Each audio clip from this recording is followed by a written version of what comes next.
Hello viewers, welcome to this channel. आज fundamental of electrical and electronics engineer का जो कि तुम्हारा सेकंड सेम में है उसका सेकंड क्लास है। पहले क्लास में हम सिर्फ सिलेबस के ऊपर डिस्कस किए थे, सब्जेक्ट का पैटर्न क्या है, कितना मार्क्स का सब्जेक्ट है उसके ऊपर डिस्कस किए थे। आज से हम लोग पढ़ाई शुरू करेंगे। जो तुम्हारा पहला टॉपिक है that is the concept of passive element, register, capacitor and inductor. Okay, तो आज उसी में से हम लोग रजिस्टर के ऊपर डिस्कस करेंगे। ठीक है, तो पहले रजिस्टर के ऊपर डिस्कस करने से पहले ये जो पैसिव कंपोनेंट है इसके बारे में हम लोग थोड़ा डिस्कस कर लेते हैं, क्योंकि पैसिव सर्किट में पैसिव कंपोनेंट और एक्टिव कंपोनेंट होता है। तो ये रजिस्टर, कैपेसिटर और इंडक्टर क्या है? Passive component. क्यों है? क्योंकि हम लोग जानते हैं कि जो भी एलिमेंट अपने आप सर्किट में कुछ एनर्जी डाल सकता है उसी को कहा जाता है कि एक्टिव एलिमेंट। जैसे कि voltage source, current source, transistor, क्योंकि ट्रांजिस्टर क्या करता है? थोड़ा गेन उसमें से सर्किट में डालता है। ठीक है, जो सिग्नल आता है उसको थोड़ा गेन डाल के सर्किट में प्रोवाइड करता है। ठीक है, और पैसिव एलिमेंट किसे कहते हैं? जिसमें जो सर्किट में कुछ एनर्जी वगैरह प्रोड्यूस नहीं कर सकता है, क्या वो क्या करता है कि एनर्जी कंज्यूम करता है। ठीक है, और स्टोर करके रखता है अपने अंदर। ओके, सो इसका एग्जांपल क्या है? Register, capacitor and inductor. Okay, जब हम लोग डिटेल में पढ़ेंगे तब देखेंगे कि कैसे कैपेसिटर और इंडक्टर एनर्जी को स्टोर करके रखता है और कितना एनर्जी स्टोर करके रखता है। ठीक है, सो आज हमारा पहला टॉपिक है दैट इज की रजिस्टर। हम लोग नेक्स्ट क्लास में कैपेसिटर और उसके नेक्स्ट क्लास में इंडक्टर डिस्कस करेंगे। So without wasting any time, let's get started.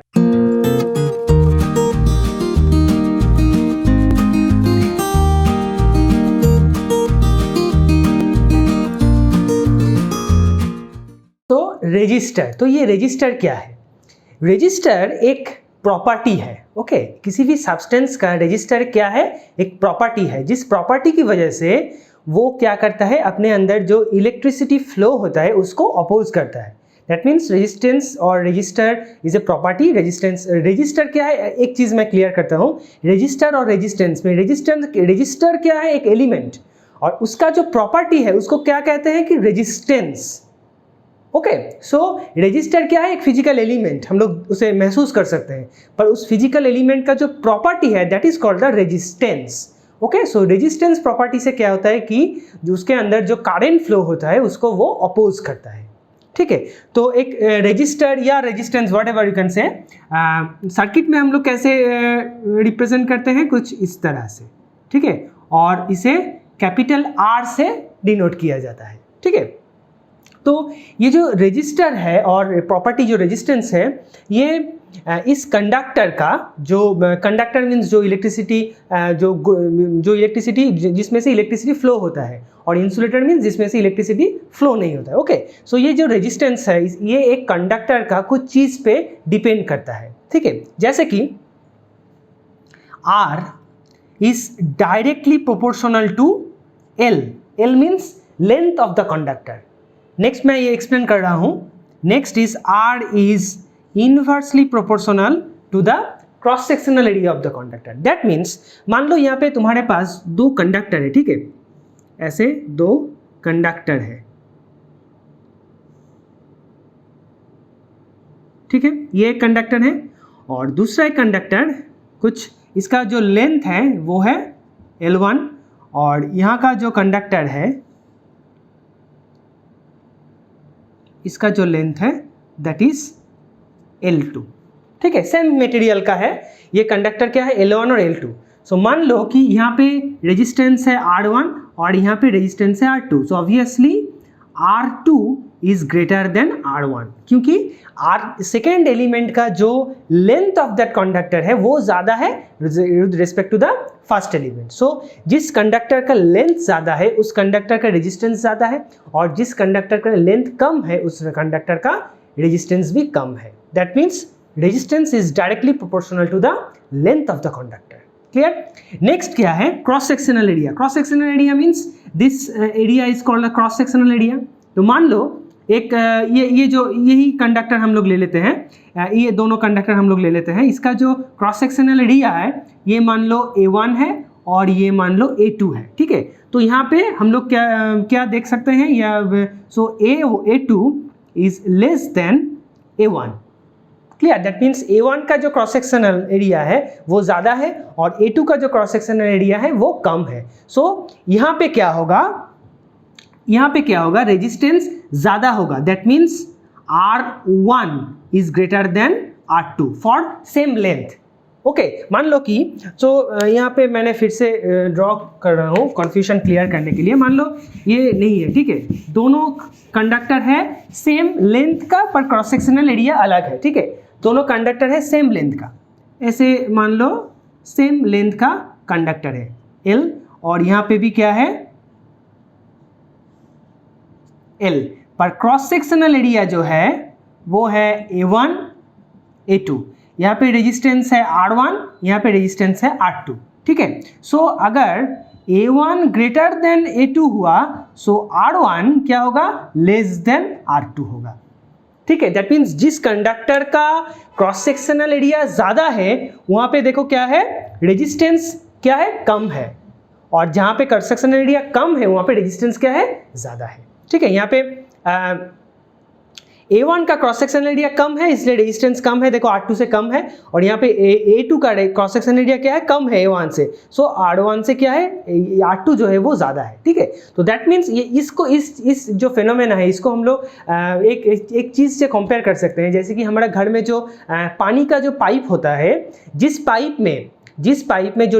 का डायमीटर छोटा होता है उस पाइप में से कम पानी बहता है। क्यों कम पानी बहता है, क्योंकि उसका रेजिस्टेंस ज़्यादा है, और जिस पाइप में डायमीटर बड़ा होता है उसमें से ज़्यादा पानी बहता है, दैट मीन्स क्या है, उसमें से रेजिस्टेंस कम होता है, ठीक है। सो यहाँ से हम लोग और एक चीज़ कंक्लूड कर सकते हैं कि जिस कंडक्टर का रेजिस्टेंस ज़्यादा है उसमें से करंट कम फ्लो होगा, और जिस कंडक्टर का रेजिस्टेंस कम है उसमें से ज़्यादा करंट फ्लो होगा।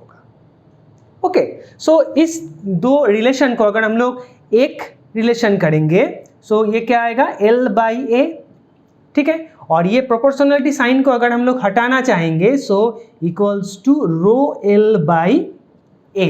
This rho is called the resistivity.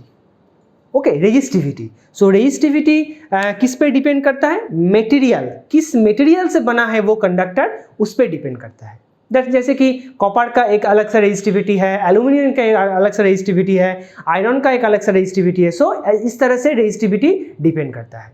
तो अगर हम लोग मटेरियल को फिक्स रखेंगे, दैट मीन्स कॉपर है तो कॉपर ही है, एल्यूमिनियम है तो एल्यूमिनियम ही है, ठीक है। अगर मटेरियल को हम लोग फिक्स रखेंगे तो resistance is directly proportional to the length and resistance is inversely proportional to the cross sectional area. Clear, समझ में आया? सो ये एक प्रॉपर्टी है रेजिस्टेंस का। सो इस प्रॉपर्टी से रिलेटेड मैं एक चीज बताना चाहूंगा कि ओहम्स लॉ जो है, जो वेल नोन लॉ है, तुम लोग सभी जानते हो, पर 90% स्टूडेंट्स ये गलती करता है कि ओहम्स लॉ अगर पूछा गया कि ओहम्स लॉ क्या है, वो क्या कहता है कि Ohm's law is V equals to IR, which is totally wrong, which is एकदम रॉन्ग है। क्यों रॉन्ग है, देखो, क्योंकि ओहम्स लॉ का पहले तो ओहम्स लॉ का स्टेटमेंट ये नहीं है। स्टेटमेंट क्या कहता है कि keeping temperature and other physical quantity constant, the current flow through a conductor is directly proportional to the potential difference of that particular conductor, ठीक है। दैट मीन्स अगर हम लोग टेम्परेचर और अदर फिजिकल क्वांटिटीज को कांस्टेंट रखेंगे तभी जाके क्या होगा, V वेरिजस I होगा, जहाँ पे I क्या है, उस कंडक्टर के थ्रू करंट है, और V क्या है, उस कंडक्टर के दोनों साइड का जो पोटेंशियल डिफरेंस है वो है, ठीक है। अब जाके अगर हम लोग ये प्रोपोर्शनलिटी साइन को हटाएंगे देन क्या आएगा, R। ओके, तो ये temperature and other physical quantity हम लोग कांस्टेंट क्यों रखते हैं, क्योंकि यहाँ पे देखो जब हम लोग ये प्रोपोर्शनलिटी साइन को हटा रहे हैं तब हम लोग R यहाँ पे इंट्रोड्यूस कर रहे हैं। हम लोग क्या मान के R इंट्रोड्यूस कर रहे हैं कि R एक कांस्टेंट क्वांटिटी है, ठीक है। पर अगर हम लोग टेम्परेचर और अदर फिजिकल क्वांटिटी को कांस्टेंट नहीं रख पाएंगे तो क्या होगा, अगर अदर फिजिकल क्वांटिटी लेंथ या क्रॉस सेक्शनल एरिया बोलो कि या मटेरियल बोलो अगर चेंज हो जाए तो R का वैल्यू भी चेंज होगा, तो R यहाँ पे कांस्टेंट नहीं रहेगा। और R क्या होता है कि टेम्परेचर के ऊपर डिपेंड करता है, कैसे मैं बाद में बताऊंगा, इसी क्लास में मैं बाद में बताऊंगा।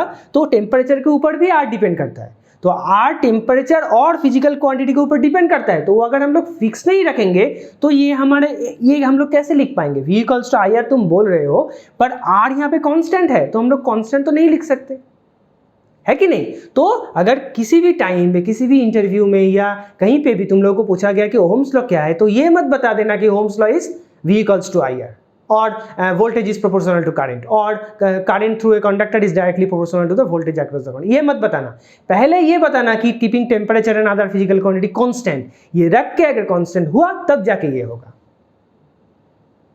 Clear? So this is the very basic concept of resistance. तो ये रेजिस्टेंस का सिंबल हो गया, ये रेजिस्टेंस का प्रॉपर्टी हो गया, किसके ऊपर डिपेंड करता है, और ओहम्स लॉ भी हो गया. ठीक है, और रेजिस्टेंस का यूनिट क्या है? यूनिट है ओहम, OHM, जिसको इस तरह से हम लोग लिखते हैं. ठीक है, और एक चीज मैं बताना चाहूंगा कि ये जो है, ये जो डायग्राम है, this is for a fix resistance. Okay, circuit में कभी कभी तुम लोगों को ये ऐसा डायग्राम भी मिलेगा, that is a variable resistance. That means जिस रेजिस्टेंस का वैल्यू हम लोग चेंज कर सकते हैं, that is called the variable resistance. समझ में आया? तो ये हो गया एक बेसिक आइडिया. अब हम लोग देखेंगे कि रेजिस्टेंस टेम्परेचर के ऊपर कैसे डिपेंड करता है. तो effect of temperature on resistance, that means resistance के ऊपर टेम्परेचर कैसे इफेक्ट करता है. ठीक है, यहाँ पे देखो एक फॉर्मूला है जहाँ पे लिखा गया है कि RT equals to R0 into 1 plus alpha T. इसका मतलब क्या है? RT जो है वो T डिग्री सेंटीग्रेड में एक रेजिस्टेंस है, R0 है 0 डिग्री सेंटीग्रेड में रेजिस्टेंस, और T है टेम्परेचर, और टेम्परेचर डिफरेंस, रदर से temperature difference, and alpha is the temperature coefficient. Okay, that means मान लो कि 0 डिग्री सेंटीग्रेड में किसी भी मटेरियल का रेजिस्टेंस कितना है वो तुम्हें पता है. तुमको निकालना है कि 10 डिग्री सेंटीग्रेड में उस रेजिस्टेंस का क्या रेजिस्टेंस, उस रेजिस्टेंस का वैल्यू क्या होगा. 10 डिग्री सेंटीग्रेड टेम्परेचर में उस रेजिस्टेंस का वैल्यू क्या होगा. ठीक है, और उस पर्टिकुलर मटेरियल का अल्फा जो temperature coefficient, that is a fixed quantity, वो मटेरियल के ऊपर डिपेंड करता है, वो गिवन है. ठीक है, तो इस फॉर्मूला से तुम लोग इजीली वो निकाल सकते हो कि 10 डिग्री सेंटीग्रेड में या 20 डिग्री व्हाटएवर एक पर्टिकुलर टेम्परेचर में ये रेजिस्टेंस क्या होगा. ठीक है, तो यहाँ पे कुछ पॉइंट्स हैं, जैसे कि पहला पॉइंट की फॉर प्योर मेटल में ये जो टेम्परेचर कोफिशिएंट है वो पॉजिटिव है. दैट मीन्स अगर टेम्परेचर इंक्रीज करेगा तो रेजिस्टेंस भी इंक्रीज करेगा. दैट मीन्स 0 डिग्री सेंटीग्रेड में एक टेम्परेचर है, 10 डिग्री में उससे ज़्यादा होगा, 20 डिग्री में उससे भी ज़्यादा होगा, ऐसे करके बढ़ेगा, जैसे कि positive temperature coefficient. Okay, next is the for alloy. Alloy में क्या है? टेम्परेचर इंक्रीज करने से रेजिस्टेंस भी इंक्रीज करता है, पर इरेगुलर मैनर में. दैट मतलब इसमें कोई, जैसे कि यहाँ पे क्या है, स्ट्रेट लाइन है, रेजिस्टेंस वर्सेस टेम्परेचर का जो कार्व है वो स्ट्रेट लाइन है, पर यहाँ पे वैसा नहीं है. इरेगुलर मैनर से वो टेम्परेचर रेजिस्टेंस जो है वो टेम्परेचर के साथ साथ इंक्रीज करता है. और यहाँ पे कुछ हाई रेजिस्टेंस एलॉय है जो जिसका टेम्परेचर इंक्रीज होने से भी जो रेजिस्टेंस एकदम जो चेंज होता है वो नेग्लिजिबल है. जैसे कि यूरेका एक हाई रेजिस्टेंस, बहुत ही हाई टेम्परेचर उसमें वो विथस्टैंड कर सकता है. तो यूरेका में क्या होता है? Increase in resistance is negligible over A considerable change और कंसिडरेबल पीरियड ऑफ टेम्परेचर. ठीक है, दैट मीन्स एक पर्टिकुलर टेम्परेचर रेंज में इसका जो रेजिस्टेंस जो इंक्रीज होता है वो एकदम नेग्लिजिबल है.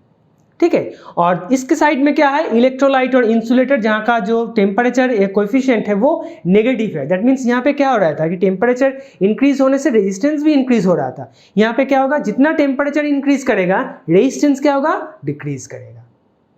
ठीक है, तो that is the effect of resistance of temperature. ठीक है, टेम्परेचर कैसे रेजिस्टेंस के ऊपर इफेक्ट ये करता है वो यहाँ पे है. ठीक है, तो हम लोग ये देख चुके हैं. तो रेजिस्टेंस का जो ओवरव्यू है वो लगभग खत्म हो चुका है. लास्ट एक पॉइंट बचा है, that is the series connection and parallel connection of resistance. वो भी हम लोग देख लेते हैं.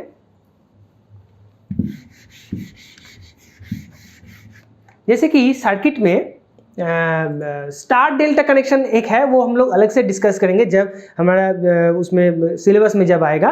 पर सीरीज कनेक्शन और पैरेलल कनेक्शन ये एक बेसिक कनेक्शन डायग्राम है, क्योंकि ये अगर तुम लोग समझ जाओगे तो स्टार डेल्टा भी इजीली तुम लोग समझ पाओगे.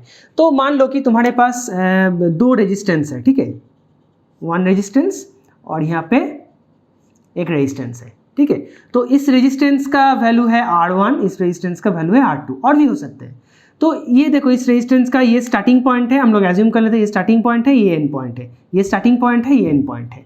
अगर इसका एंड पॉइंट के साथ इसका स्टार्टिंग पॉइंट अगर हम लोग जोड़ देते हैं तो दिस टाइप ऑफ इस connection called the series connection. Okay, series connection.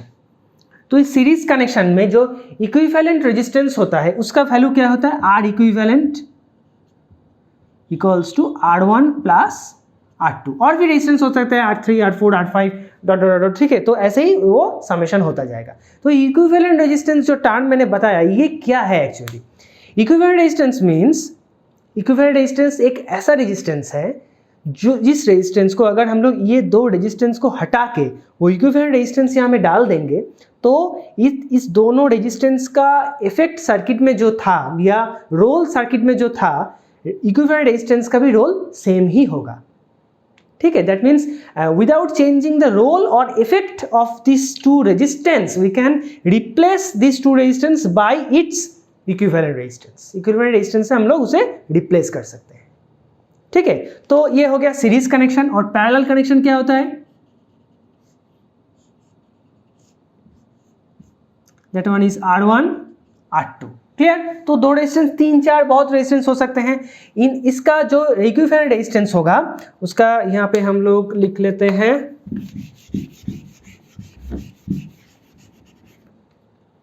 R equivalent, हम लोग लिखते हैं 1/R equivalent equals to 1/R1 plus 1/R2, clear. तो यहां से हम लोग इक्विवेलेंट रेजिस्टेंस का वैल्यू निकाल सकते हैं। जैसे कि दो रेजिस्टेंस जब होता है तब इक्विवेलेंट रेजिस्टेंस क्या होता है? R1 R2 by R1 plus R2, okay. जब 3-4 रेजिस्टेंस होगा तब हम लोग ये फॉर्मूला यूज नहीं कर सकते हैं, तब इस फॉर्मूला से हम लोगों को निकालना है 1/R इक्विवेलेंट, ये सब समेशन करके फिर उसको उल्टा कर देना है तो हमारा R इक्विवेलेंट का वैल्यू आ जाएगा, ठीक है। तो इस तरह से हम लोग इजीली किसी भी सीरीज या पैरेलल कनेक्शन, इसको क्या कहा था कि पैरेलल कनेक्शन, सो सीरीज और पैरेलल कनेक्शन का जो इक्विवेलेंट रेजिस्टेंस है वो हम लोग निकाल सकते हैं, क्लियर। तो ये हो गया पूरा रेजिस्टेंस के ऊपर डिस्कशन, ओके। रेजिस्टेंस के ऊपर और भी डिस्कशन है जैसे कि फेजर डायग्राम क्या है, पर वो फिलहाल अभी ये इस यूनिट का जो टॉपिक है उसमें से नहीं है। जब हम लोग धीरे धीरे सब्जेक्ट के ऊपर बढ़ते जाएंगे तो हम लोग डिटेल में डिस्कस करेंगे, ठीक है। और स्टार डेल्टा कनेक्शन वो भी है, वो हम लोग अलग से डिस्कस कर लेंगे, ठीक है। So this is all about the resistant and register of your syllabus, okay. So अगर ये वीडियो को अच्छा लगा तो लाइक कर दो और अपने दोस्तों के साथ शेयर करो। And those who are new in this channel please subscribe the channel and hit the bell icon. मिलते हैं अगले वीडियो में, तब तक के लिए टाटा एंड गुड बाय।